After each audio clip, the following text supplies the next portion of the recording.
সাম্প্রদায়িকতা ছেড়ে ঐক্যবদ্ধভাবে সন্ত্রাসের বিরোধিতা করার বার্তা কুণালের। কাশ্মীরের ঘটনার সকল ভারতীয়র মনেই দাগ কেটেছে। এরূপ সময় সাম্প্রদায়িকতা ছেড়ে ঐক্যবদ্ধভাবে সন্ত্রাসের বিরোধিতা করার বার্তা কুণালের। কাশ্মীরের পেহেলগামে পর্যটকদের উপর একপাক্ষিক জঙ্গি হামলায় বহু প্রাণহানির ঘটনা ঘটেছে। এই হামলার পেছনে কিভাবে জঙ্গিরা এলো, কিভাবে নিরাপত্তা ব্যর্থ হলো, এসব প্রশ্নের বদলে ধর্মীয় বিভাজন তৈরি করা হচ্ছে। হিন্দু মুসলমান তর্কে সমাজকে বিভক্ত করা হচ্ছে, যা জঙ্গিদের উদ্দেশ্য সফল করছে। উদামপুরে এক মুসলিম সেনা শহীদ হয়েছেন, যা প্রমাণ করে সন্ত্রাসের কোনো ধর্ম নেই। সেখানেই সন্ত্রাস, সেখানেই নিন্দনীয়। তা হিন্দু হোক বা মুসলিম, ধর্ম দেখে নয়, কাজ দেখে ভালো মন্দ বিচার করা উচিত। এই পরিস্থিতিতে জাতীয় ধর্মভিত্তিক রাজনীতি বা সংস্কৃতি বর্জনের বদলে আমাদের ঐক্যবদ্ধভাবে সন্ত্রাস এবং মেরুকরণের বিরুদ্ধে অবস্থান নিতে হবে। আমাদের সচেতনতা ঐক্যই দেশের প্রকৃত সুরক্ষা নিশ্চিত করতে পারে। মূলত এই বার্তাই দিয়েছেন তিনি। শুনে নিন ঠিক কি বললেন তিনি। এই কাশ্মীরের পরিপ্রেক্ষিতে দু একটি গুরুত্বপূর্ণ কথা। ভয়ঙ্কর ঘটনা ঘটেছে পহেলগাঁওতে, পর্যটকদের উপর জঙ্গি হামলা, এতজনের মৃত্যু।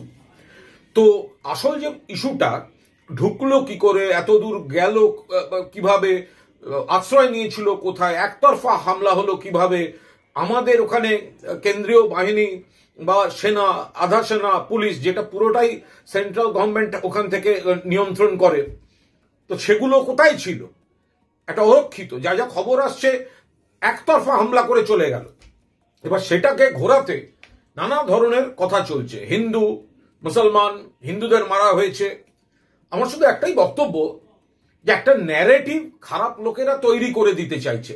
মূল জায়গা থেকে সরিয়ে দিয়ে হিন্দু মুসলমান তর্ক, আমরা একজোট হয়ে প্রতিবাদের বদলে আমরা বিভক্ত হয়ে যাচ্ছি, এটা ওরা চাইছে। কেন আমরা পা দেব? কিসের জন্য পা দেব? মুসলিম যদি বলেন, তাহলে হিন্দুরা সংখ্যায় বেশি মারা গেছে, মুসলিমও মারা গেছে। হিন্দুদের প্রাণে মেরেছে, ভাতে মেরেছে মুসলিমদের। গোটা পহেলগাঁও কাশ্মীর গরিব মুসলমান মেহমান বাজি করে তারা অভ্যস্ত।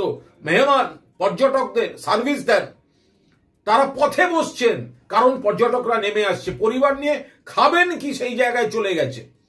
সমস্তটা ভেবে একটা ডিসিশন নিতে হবে যে আমরা তৈরি করে দেওয়া ন্যারেটিভে কতটা যাব। নিশ্চয়ই হিন্দুদের সংখ্যা সেখানে বেশি ছিল, কিন্তু আপনি ভুলবেন কি করে আজ উধমপুর সেক্টরে বাংলার মুসলমান ছেলে, আই রিপিট মুসলমান, বলা পছন্দ করি না জাত ধর্ম তুলে সেনাদের, আপনারা বলতে বাধ্য করছেন, মারা গেল। সেনায় বাহিনীতে কাজ করছিল ঝন্টু আলী শেখ, মারা গেল, জঙ্গিদের গুলিতে মারা গেল। কই এখন তো বলছেন না যে মুসলমান, বাংলার ভারত মাতার মুসলমান সন্তান মারা গেছে এই দেশ রক্ষার জন্য। ফলে খারাপটাকে খারাপ বলুন। যেখানে সন্ত্রাসবাদীরা মুসলিম সন্ত্রাসবাদী, সেখানে সমালোচনা হবে। যেখানে হিন্দু সন্ত্রাসবাদী, সমালোচনা হবে। সন্ত্রাসের কখনো জাত ধর্ম হয়? তারা একটা ন্যারেটিভ তৈরি করতে চাইছে, দেশে অশান্তি তৈরি করতে চাইছে, মেরুকরণ তৈরি করতে চাইছে। সেটাকে আমাদের সকলকে মিলে ঠেকাতে হবে। কেউ ভালো থাকবো না। আগুন লাগলে আগুনের আঁচ সবার লাগবে। ভালো করে ভেবে দেখবেন তো, জাতির জনককে যিনি খুন করেছিলেন মুসলিম ছিলেন।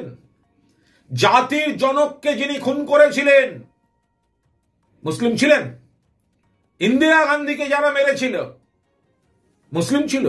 রাজীব গান্ধীকে যারা মেরেছিল মুসলিম ছিল? ছিল না। আবার যেখানে মুসলিমরা সন্ত্রাসবাদ করেছে আমরা তাদের নিন্দা করব, কিন্তু তা বলে শাহরুখ খানের সিনেমা দেখবেন না, সলমান খানের সিনেমা দেখবেন না, আমির খানের সিনেমা দেখবেন না, আজহারউদ্দিনের ব্যাটিং এর প্রশংসা করবেন না, ইরফান পাঠান পাকিস্তানকে শুইয়ে দিয়ে গেল হ্যাট্রিক করে, পাকিস্তানকে ইরফান পাঠান স্যালুট করবেন না, রশিদ খানের গান শুনবেন না, জাকির হুসেনের তবলা শুনবেন না? মুসলমান মানে মুসলমান খারাপ?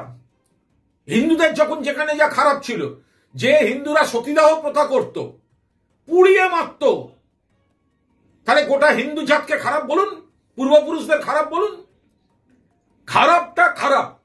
মুসলিম সন্ত্রাস যেখানে হবে আমরা নিন্দা করব, হিন্দু সন্ত্রাস যেখানে হবে নিন্দা করব, ধর্মীয় মেরুকরণ নিন্দা করব, ধর্ম ভাঙিয়ে রাজনীতি নিন্দা করব। দয়া করে একটু সচেতনতার পরিচয় দিন সবাই। আসুন সবাই মিলে হিন্দু মুসলিম খ্রিস্টান এই জাতি ধর্মের ন্যারেটিভটা, এটা ঠিক না। এটা আমাদের সকলের জন্য ক্ষতি।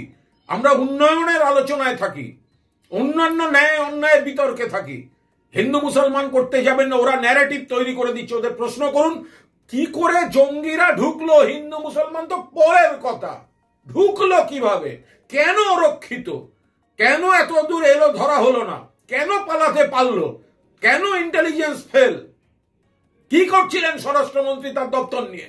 এই প্রশ্নগুলো এড়াতে আমাদেরকে হিন্দু মুসলমানে ভাগ করে দেয়া হচ্ছে। দয়া করে একটু বিবেচনা করবেন।